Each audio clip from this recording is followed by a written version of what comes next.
that you hold the pen. What will you write today? What do you have to say? You ask such questions that are way more personal than your average podcast. I like going to deeper places. That's why we do music, and that's where our music comes from. Getting to do an interview that feels like music, that's beautiful. Today's guest is singer-songwriter Jake Brewer.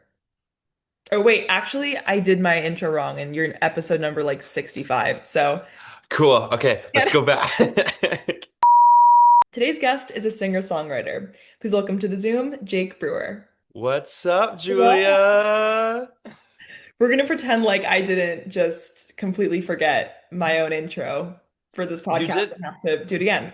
you didn't. I remember you doing the intro perfectly the first time. I was floored and I was saying, "Wow, this is the best podcast I've ever heard," and we're 15 seconds in. I love that.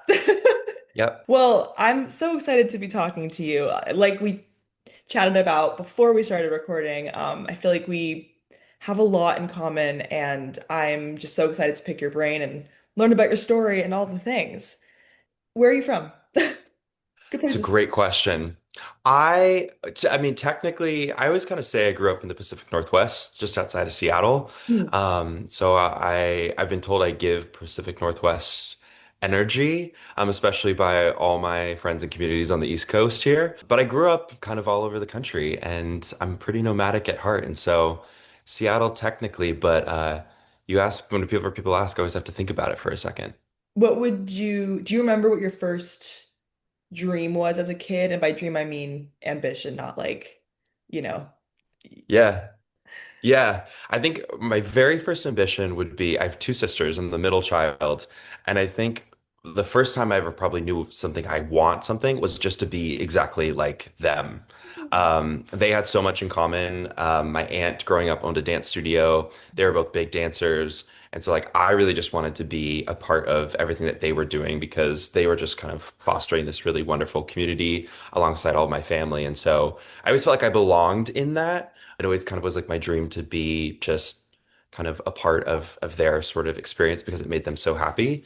And being a part of that made me so happy too. But then I think I got to an age where it started to drift a little bit and you suddenly don't want to do everything your older sister's doing. It actually becomes the exact opposite. And that's kind of where music then started. So I grew up dancing, but I think that's why I love being on stage so much too. Wow. So when you say dancing, were you a competition kid or just recreationally? I did hip hop for a while, and I think people tried to teach me other things, but I was always really, really stubborn. If I did not specifically want to do it, or if it didn't like click really quickly for me, I didn't was not interested. But so hip hop was kind of like my sort of lane because it just kind of felt the most free in the way that I could kind of do it exactly how I wanted to. And that ended up being my first job actually was teaching hip hop, which is crazy. That was Wow. many years ago now, but I still think about it so fondly, and I think it really actually formed me into sort of my own personality today. Hip hop has also been a very significant part of my journey as well. So that's funny. Yeah, Um, yeah. Would you still remember like choreography and dances and everything I that you was grew up doing? store like half an hour ago and there was a song. I mean, I think it was like a dancer experience. There's a song playing and I like, you just see the dance. And I didn't even think it was a dance that I was ever a part of because I grew up as a theater kid. Like I was Yeah. a competition kid, but like dancing in the industry in LA and going to those classes was really formative. But as a kid growing up at a dance studio, were there a lot of other boys or were you kind of one of the only few? I was one of few for sure. And it's oddly enough, like I don't think that ever really dawned on me in a strange way. I think because my dad and my uncle were so involved in that too. Like it never really felt like I was doing something where I was I don't know, different than sort of everybody else. And I also think hopefully it was the same experience for you. Like dance is such a community kind of oriented sport. Mm. And where, even though there's a competitive aspect and there's competition and you want to improve on sort of your own sort of skill set, but really it's about how you work together as a unit. And so I think that's kind of where my mind always actually sat, especially being like with my family, it was like, we would have recitals growing up and it was like felt like every other every other dance in that was either me, my sisters, or my cousins, or either my Oh, parents, or any like. And so it was very much like everyone was just a part of it in a really nice way. Like some of my best memories growing up are just in that sort of community with my family. that's so beautiful. So were your parents in the arts? Yeah, my mom's a great dancer, and I my dad is too. And he'll hate me for saying this. He's also a really great singer.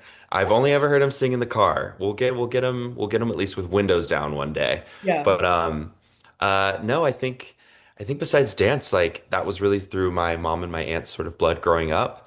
And then that sort of trickled over into then when they each had kids, and music was a little bit distant, sort of in my family, but I kind of felt like the only one doing that, which at the point where I kind of pivoted, that felt really special and unique to me. Did you have any role models?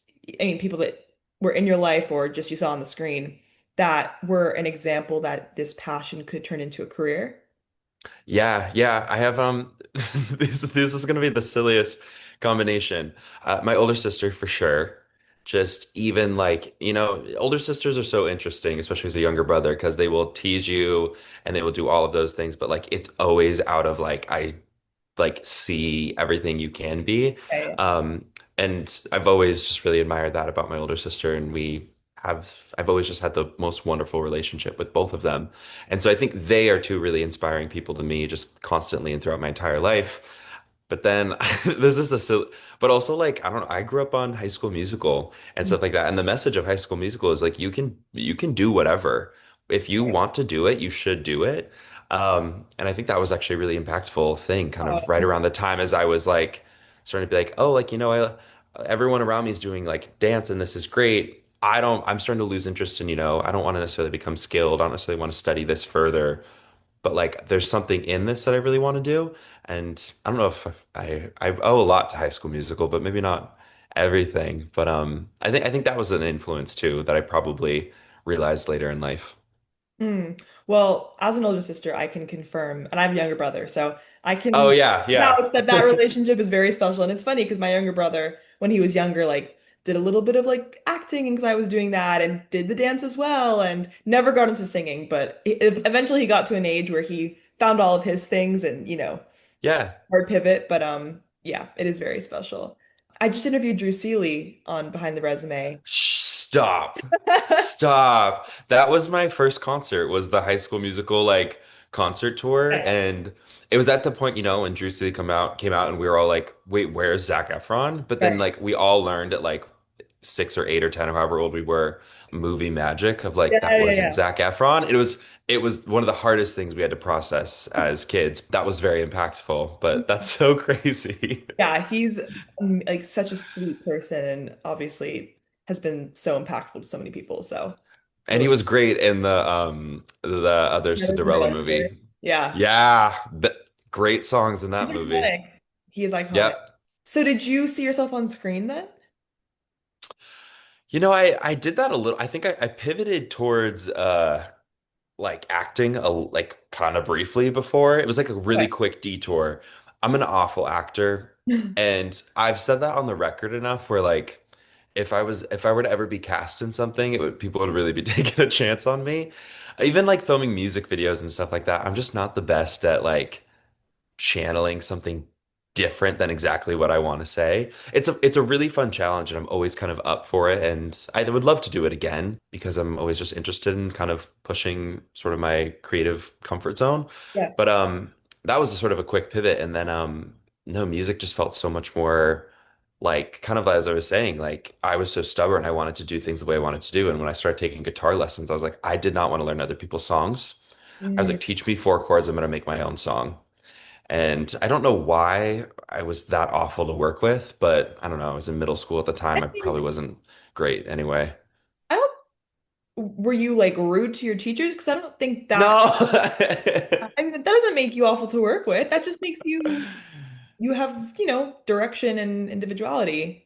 Yeah, but they're like, I'm trying to teach you Wonderwall. Like, just Yeah, relax, like you gotta like learn how to strum before you yeah. can like actually play something. But that's always been me though. I've always wanted to like skip. I've always wanted to learn how to do it as I'm doing it. I don't want to study. I don't want to plan like that way. Like I just want to dive straight for it. And if I miss the mark, that's fine, but I'm gonna like keep just going for it. I'm not somebody just to wait around, which has Yeah. served me somewhat well, somewhat wrong in my life. Yeah, totally. I also was that way growing up of I'd rather make my own thing than, well, I mean, there's beauty in both. And obviously you have to like learn and appreciate other people's work to then even be able to Yeah. have your own opinion. But Well, it's so much of that is like rooted into of like, yeah, I wanted to write my own stuff because, my sister the next room over was blasting Taylor Swift hmm, and was like, oh, she's amazing. She writes like that. And like that's an influence on me. I'm like, well, I want my sister's approval and I want to be as cool as she thinks these cool people are. So it's like that also kind of gets like taught to you too of like, oh, like well, writing music can be cool. yeah. I should try doing that. Or there's so many like home videos growing up of like my mom and my sisters and my aunt like all dancing, and every time we moved it'd be like an empty living room and we would just like all So like beautiful. dance in that space. Growing up dancing, you actually like learn so many songs. Like I know Love Shack because like there was a dance to it. You just learn kind of older music, and I just know those songs because like there's a visual piece to it, kind of like you were saying. And I grew up listening to Sexy Back by Justin Timberlake because that was my mom's favorite song when we'd go to groceries. Those sort of things have an impact on you. And so, yeah, by the time I'm like, I want to do my own thing, it's also probably because I was empowered enough to like realize I could do my own thing too. Did you have friends that were also creating their own music or art? Not really. In before I went to school, I really didn't know anybody else, which kind of let me like make all the mistakes I think not you're supposed to, but are really beneficial to you of like, oh, I learned the value of like you can still check for grammar in your writing. People are going to perceive everything sort of that you write and sort of put out there differently. I mean, we grew up in a time where, you throw something on the internet, it's out there. Like my old stuff, I beg everybody to not even just try to go find that. It's so awful. And I can say that because I think it is. But like it teaches you so much. And I'm kind of almost appreciative in a way that I didn't have much of a sounding board or influences at that point because I just kind of did what I thought was right. And then you have the opportunity then to like put something out there and be like, this didn't actually sit right. And that I've come to that conclusion only because of the way I feel about it, which was really, really valuable. And then by the time I get to school, then you're meeting other people who are like, I've been training on piano since I was 3, and I'm like, that's completely different from my world. I'm also learning there's still space in creativity for both of us. Can you think of experiences in your childhood that shaped deeply who you are? Yeah, every time I went on stage, I remember in the 5th grade, my mom loves this story. She never will let me forget it. I remember like our music teacher in the 5th grade wanted me to be like in our whatever I think the play was Pinocchio. There was like a few songs in it though, and I remember she asked me if I wanted to do it. And at that point, I was like, I don't want to sing. Like, I don't want to do that. And I told her, like, no thanks. And then I remember she called my mom and was like, you need to get him to do this. Hmm. And my mom was like, "What? I don't know. This is the thing." And then my mom was like, "You know what? You should do it. Like your teacher thinks you should." I think because I was like, "Oh, I'm supposed to do this." And then that sort of clicked for me. And I remember that was a big moment of like, "Oh, I really like doing this." And I was not nervous Hmm. to sing as much as I was to dance in front of people, which is like really strange. Yeah. And some kind of backwards in a way. But that was really monumental for me, I think, having somebody that just like saw something in you before anyone else saw it in you. I'm sure my parents definitely did. That was really huge for me, especially however old you are in 5th grade, being that young, and then at that time still thinking I am a product of my family and my whatever my family's doing. I think that was really, really influential for me.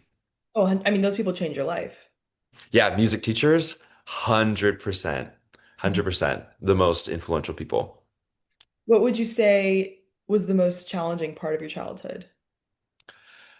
I think it's so funny because I look at back now and it was just all so I think of it so as a silver lining now. I think just we just moved around a lot and I changed schools a bunch of times. And I think what's awesome is my family is so close. So that was always a consistent and made it so much easier. And then, even my sisters and I are close enough in age where we would, switch schools together. And I think that's why we're so close is because that's such a simple sort of common thing, but something that kind of feels like the end of the world when you're in middle school. And I think that sort of was very formative for me, but also really teaches you a lot about yourself being thrown into different environments quickly and realizing that, like, oh, these are actually what my values are before you even really have a sense of identity, which is really, really cool. And I think sort of, again, really formed me into the person that I am today. So I'd say that was challenging, but I think I wouldn't have actually had it any other way. That's so beautiful. So, after high school, what were your thoughts on college or continued education? Again, the theme of being stubborn, I was like, I'm going to Boston University or like I'm not going anywhere. I don't, who told me that? Like, I don't know why. I don't know why I was that way. Um, it ended up happening though. And I remember it was the day I got my wisdom teeth out. They called me and were like, you got admitted. And I went to school for PR. Um, and I thought the biggest joke, I thought I was going to be pre-med and be a pediatrician.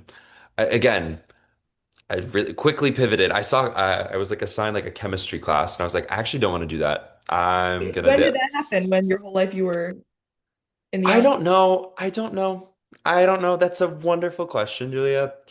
Again, it's just like Was it like it, a comfortable kind of more stable career path that was tempting? yeah, maybe. And then actually, it ended up being my entire family, including my immediate family, is in medicine. Okay. And so I think that was then kind of like like I grew up around medical professionals and like that community also. So that kind of felt like something I just wanted to also be a part of.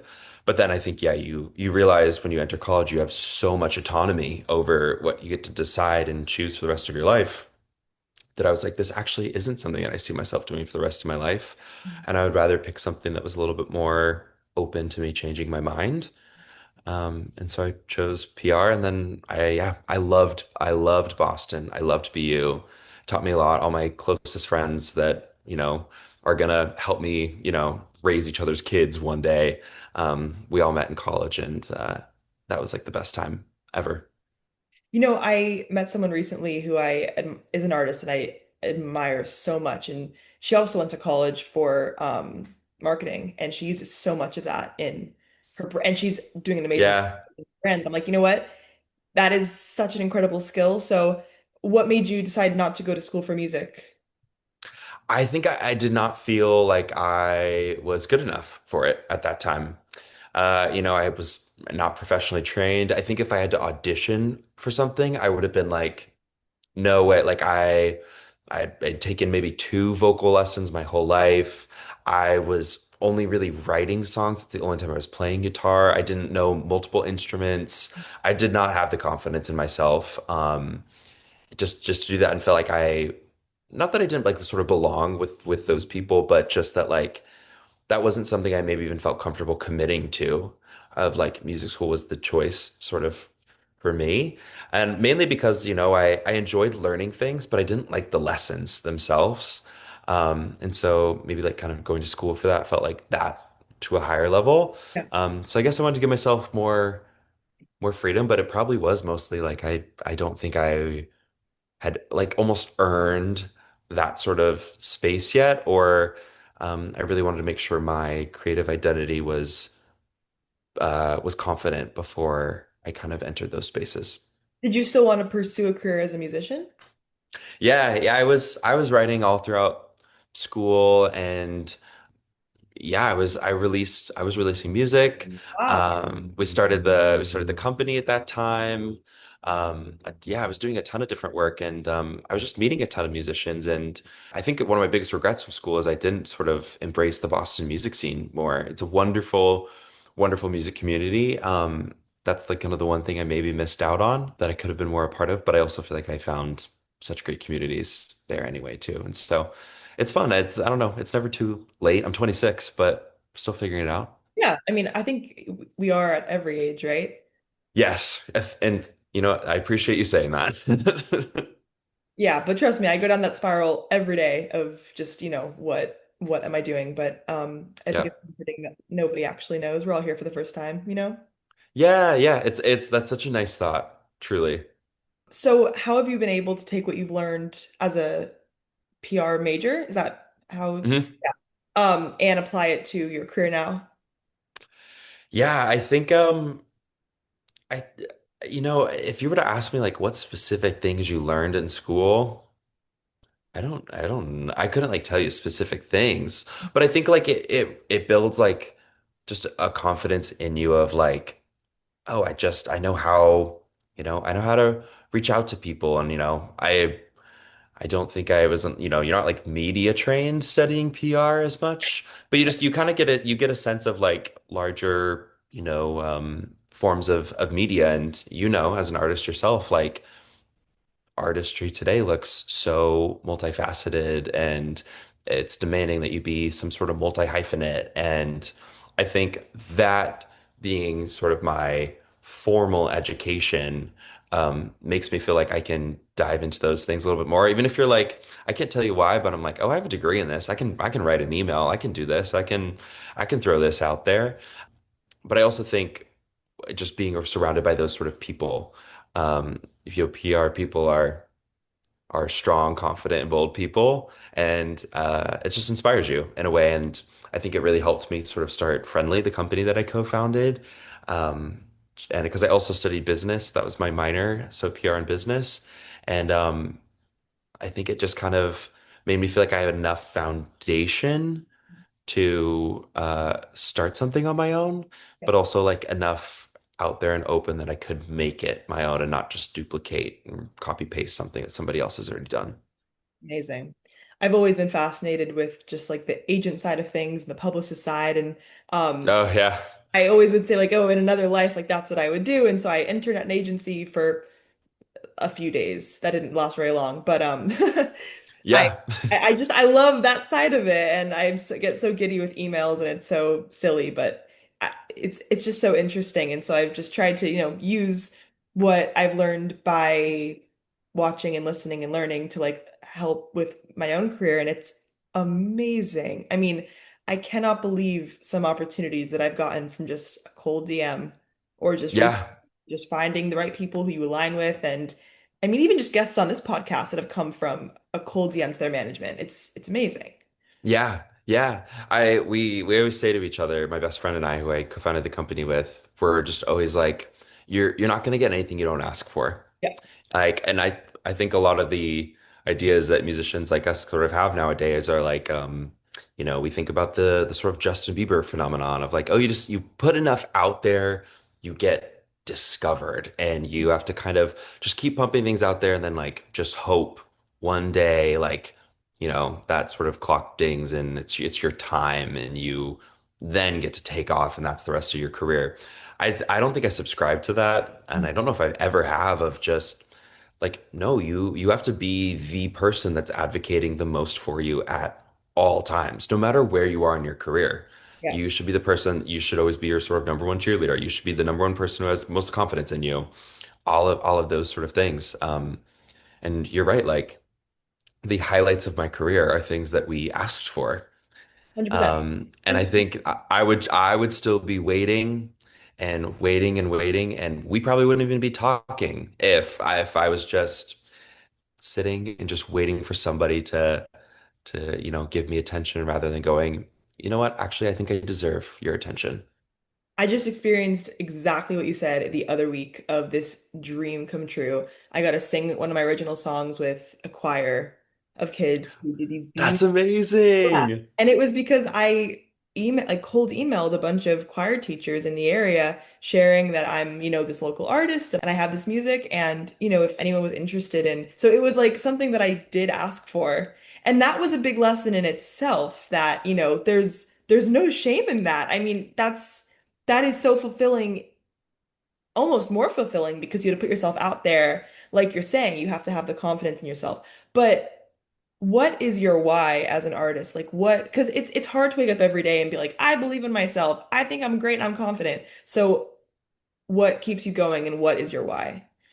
Yeah, that's an amazing question.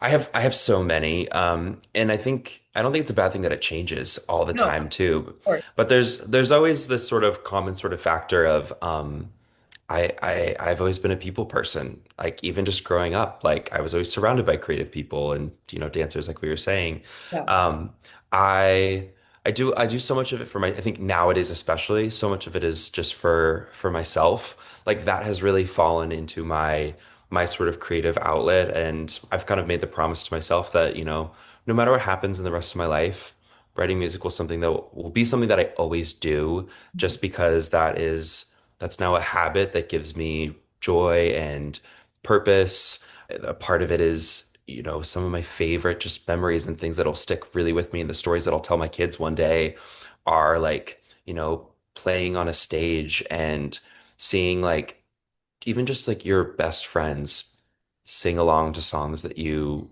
like wrote. Like there is something that just deepens like relationships Yeah. so much in that. And like when I'll go play around the country and my parents will fly out and they'll want to be there for that, it just brings me so much joy to then like actually bring people together that way. And it makes me so happy when it's like, oh, your friends' parents are meeting your parents, and they wouldn't have if you weren't playing the show, and you brought these people together. And I can bring other artists on, and I can give other artists stages and opportunities, and I can employ my band members so they can work towards their dreams. Like if I can just sort of continue being somebody who goes like, okay, great, I'm gonna do this. I'm gonna give this opportunity for, somebody to meet somebody, or for somebody to play on this stage because they've always wanted to play on this stage. Sort of building that sort of community gives me so much purpose and is what makes me feel the most alive.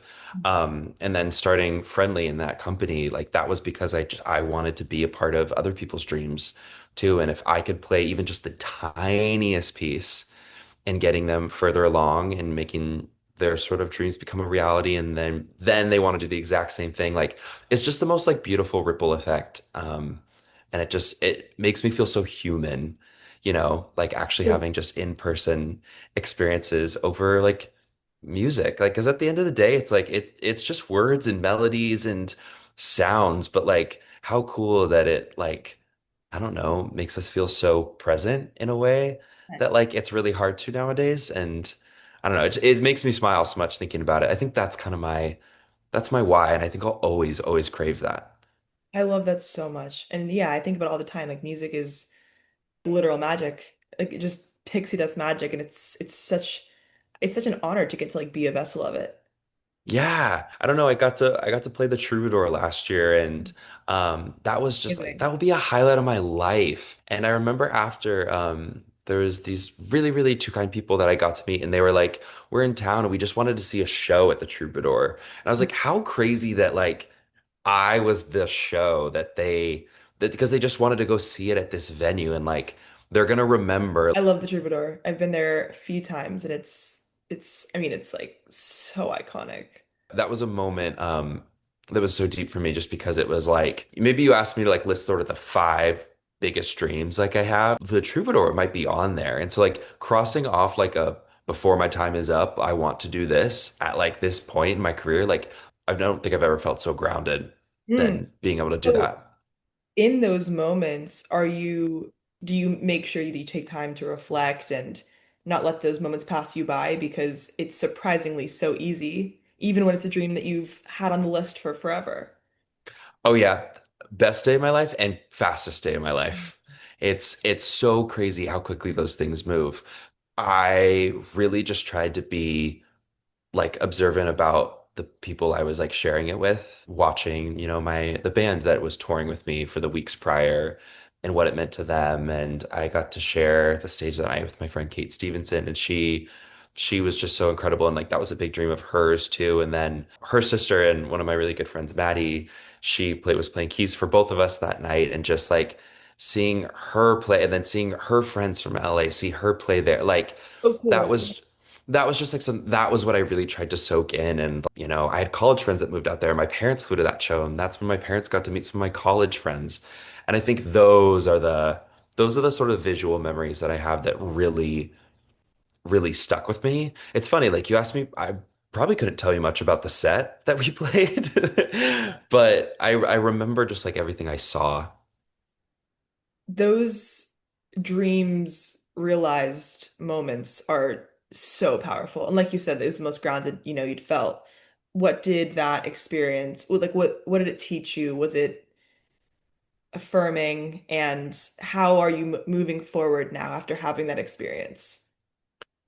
Yeah, I think immediately sort of when that was the last night of our tour, and I came back to New York right after, and I just remember kind of feeling like for the first time I actually felt like I kind of had like earned something.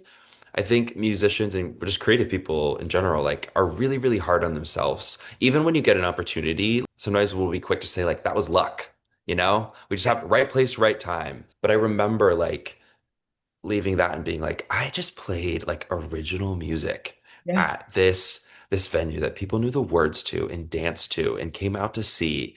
And I just remember that like that sat with me in a really impactful way. And I immediately started writing like I was like, here we go. Here's my next album. Let's do this. And I couldn't shake just the sort of feeling about why that was the sort of first time that I'd felt that. And so I ended up writing an entire album all about my relationship with myself. Wow. And kind of just like questioning like why was I, why did I judge some people? Why was I hard on myself? Why did I think things the, were the way that they were when I actually never experienced it before and I just made up my own belief like maybe that's actually not my values. And I really just kind of like I don't know, like it sounds really gross, but like I just kind of like clawed like Yeah. myself like out and just was like, why do I feel this way? And it was I think even though there's a sort of beautiful thing of accomplishing something like so early in your career that was so major, like actually made me feel like the younger days of my career were ending in a way that I was kind of really mourning because I was like, well, I feel established in a way that I've done some really th amazing things that have felt really cool to me, but I have set myself up now. Like there's a creative identity to me now, and I maybe am losing the luxury of defining that anymore, and I'm kind of like settling into something, and that also makes you feel like you're getting older. I kind of took like 6 months off in a way, and I just spent time in a studio, which is really scary for me. Like we were talking about, I grew up on Right. stages. Like I'd rather be on a stage than a studio. Being in an empty room with a microphone is way more terrifying to me. But I also think I just really tried to embrace that and was like, I know when I sort of step out onto the stage again, I want to feel that same sort of pride that I felt that night, but in a way that feels like his music is now expressing that feeling and how it actually feels for him to, lay it all out there. Because I think previously I love the previous EP that I did. And that's why I toured it for so long. And I still love it and I'll still play songs from it. But it was very much like I'm gonna make cool, like, songs that are fun to play live. Mhm. Now I'm making the songs that I kind of feel like are what I'm supposed to be making. And I That's actually have never felt more like an artist than I do now. that is so inspiring. What you're talking about of like digging up your truth essentially. Even if you're not putting that into music, just doing that in a therapeutic way, journaling or whatever, that is exhausting. It's beautiful and rewarding, but that's exhausting. And then you're turning it into art that you want other people to absorb as well and interpret. So how, this is kind of a two-part question. How do you take care of yourself so you can do that in a healthy way? And what do you do to allow yourself to feel those feelings and then turn them into poetry that others will essentially judge? Yeah, I think I'm still figuring out how to do it in a healthy way. I think you sort of do that by not diving in too quickly, which actually I say that now, but I didn't do that. I fully like I wrote Heavier Things was the first song that I wrote for this album, and that was kind of what really set the tone. And I was like, I don't want to be metaphorical with it. I'm going to be so literal, and I'm just going to say everything that I was feeling. Because at that time I was like, oh my God, I'm talking about like, people in my life are passing away, and I feel like the gravity of being a young person in your 20s, financially, romantically, all of those sort of things. It just kind of was like, why all of a sudden is life really hard? And who decided that right now Yeah, yeah, is yeah. that time? And that song, I was like, I'm just going to be so literal with it. And I remember I was really scared to bring it, like share it with Greer Baxter, who I wrote the song with. Um, and it was like really, it felt like awkward in the room almost at first because she was Yeah, like, whoa, okay, like this is like, and we'd written together before, but she's like, okay, we're doing a different direction. And it was the quickest and easiest writing session ever. And I was like, I love this song so much because it's kind of like, it's almost like, that's why you write music is like you finally found the words to sort of express what you were saying. yeah, And so I think you have to kind of like really sort of massage that out and get to a point where it's saying exactly what you want to say because then it feels right. I rewrote Heavier Things a ton of times. There's so many different verses, so many different sort of things, but it kind of it'll click for you in a sort of way. Um, and I think the second part of your question was like, how do you sort of get to a point where you can do that? Was that the second part? Mhm. Um, and I think you just have to have sort of experiences and you have to have the sort of comfort level with yourself. And also, I finally gave myself permission for the first time just to write music and just be like, this doesn't even have to come out. You don't Yeah, have to release this. You don't have to lip sync to this song on TikTok. You don't have to make a music video to this. yeah, Nobody even has to hear this song. But just try digging to spaces that feel a little bit more uncomfortable. And I think because it felt a little uncomfortable, it started to have like a little bit more of a rock sort of sound that felt like a little bit more cathartic in a way. And I think it just sort of clicks. And I worked with Torna here in Brooklyn, and he just is like, it just was the perfect person to come along. And we did the whole album together yeah. and just made me feel so seen. And we just talked so much about everything, and it made me feel like I learned so much from him, but he made me really feel like I could give direction in my music too, which is a really just unique balance. And I think, yeah, you have to be surrounded by the right sort of people. And yeah, I got to a point where I'm kind of like, I like this album, and this sounds so bad, but I'm like, I don't really care if other people like it or not. It's amazing. Who are those artists or songwriters now that remind you that it's okay and encouraged to be that open and honest? Yeah, I'm obsessed with Ryan Beatty. He's my favorite songwriter. Just I listened to his album Calico on repeat, Okay. basically for the entire 6 months that I was making this album because it just felt so dirty and beautiful and simplistic. I tried not to emulate too much of what he's doing because I cannot sing like he does, and I don't even think the albums sound alike. But it was really inspiring to hear, especially just a young man sing that sort of way. And I listened to definitely him the most Cool. out of everything. Yeah. I'm not familiar with his work, so I'm excited to check it out. I have a feeling you're gonna love it. You're Okay. gonna love it, Julie, and it's gonna change. It's gonna like just rock your world. Yeah, I Oh, I promise. can't wait. I can't wait. My world is your off, so I'm excited. What are the goals now? Life, music, art? Right now, I'm focused on putting out this album. I've had enough time to sort of sit with it. I finished it a few months ago. I feel like it's my best work yet. I think when you maybe first listen to it, it'll sound really dark, and rough, and you'll probably wonder if, is he cool? Is he fine?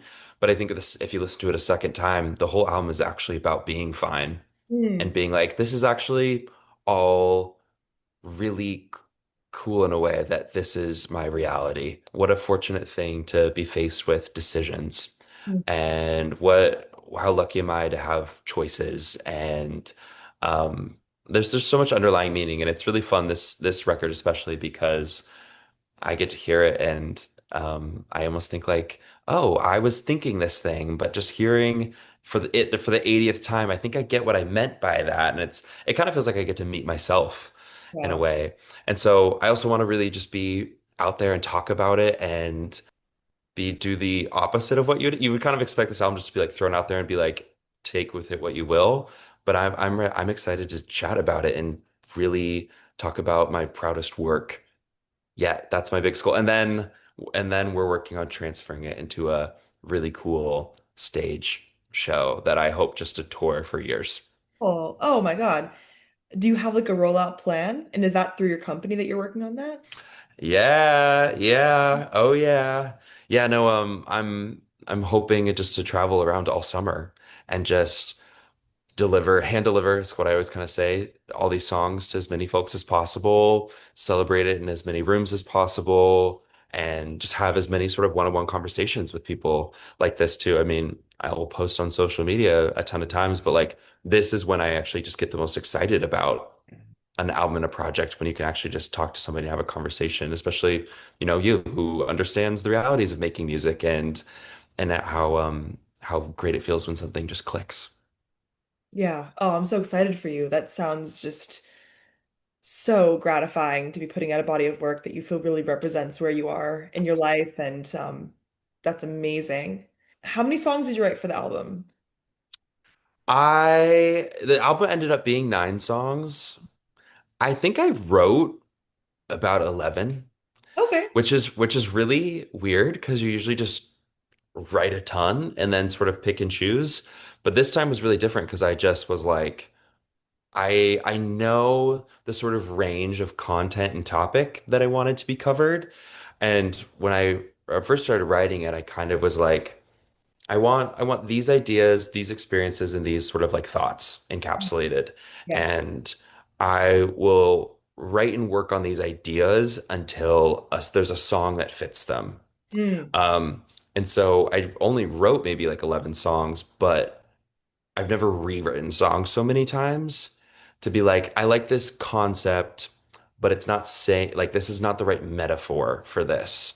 But in my mind, that's the same song. Yeah, yeah, I yeah. just worked on it for a really long time. And we also made for the first time like a project all songs simultaneously. We finished Heavier Things first, and then the rest of the 8 kind of we worked on at the same time for 6 months. So it would be like, I'd show up to a session and be like, what do you want to work on today?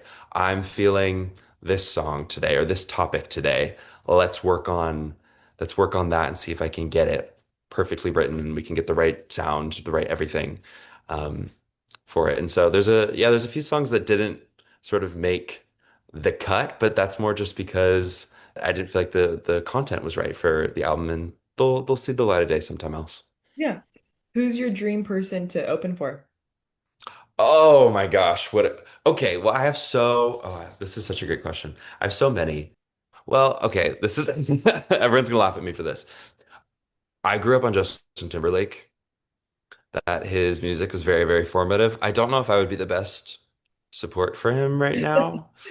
Um, I would love, you know what I'd really love? I would love to open for like Coldplay in a stadium. Yeah, that's sick. Like, I think that would be so cool. I've gotten to see a bunch of artists recently that have like, had this sort of stadium support slots. And I think it's so amazing. Like you can tell then when they go to like smaller rooms, like, oh, they know how to work a Mhm. stadium now because it's like their presence just fills up the room so differently. And I want that experience. I want that learning opportunity for myself. You're putting it out, and then you can take this clip when it happens. Yeah, we'll do. We'll do. I promise you that. Yes. Oh, it's amazing. If your 15-year-old self, my favorite question, if your 15-year-old self could see you now, what do you think he'd say? I think he would say that actually isn't me. That's just another white blonde guy that looks like me because there's no way I'd do that. Um, I don't know. And then I think maybe then he'd come around and be like, "Great, I'm gonna trust no matter what happens in the next 10 years." You think he'd And be skeptical? yeah, 100%. Definitely. Definitely. I think I have my confidence in everything has changed so much over these past few years when just making the music that I've made over these past few projects. I think at that time, I didn't think that I back at 15, I probably thought that like, I needed to be doing this. I needed to have started 10 years ago to Mhm. be anywhere. And I probably thought it was one of those things where like you have to compete, you have to fight. I'm not here to compete. That's not what I'm doing. I'm not here to get to some spot before anybody else. That is not the game I'm playing. That is not the sort of theory that I subscribe to anymore. I'm here because, like we were saying, it's giving me so much joy, so much fulfillment, and I love bringing people together and doing something that feels so human to me. And I think if I were to retreat back to that, I think I would lose everything and all the joy that I've worked towards getting now. And there really is room for everyone's expression and everyone's unique voice. So, Yes, yes. Think about how many shows you've seen. yeah. People are willing to go to show like it's all cool. You should go to as many shows as possible. Support like every artist in your community. There's no point in thinking that this is a zero-sum game. It's not. Um, what do you want your legacy to be? Oh my God, Julia. Okay, wow. Okay. Dang. Great question. Uh I think I think I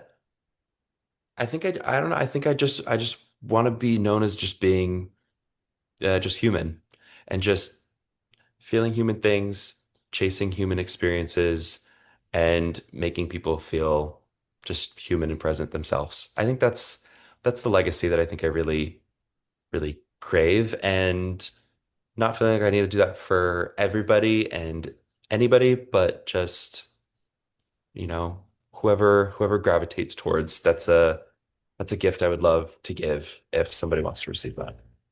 That is beautiful. You're amazing. Thank you so Oh, much. what? No, you're amazing. Great questions. You've Thank thrown me off you. so many times. It's been awesome. No, I feel like I've learned so much, and your presence and your mindset is so infectious and beautifully confident. And I'm just excited to see, where Oh, everything takes you. And I hope to see you in concert. That would be so epic. And with that Rob, of would be epic. Yeah, yeah.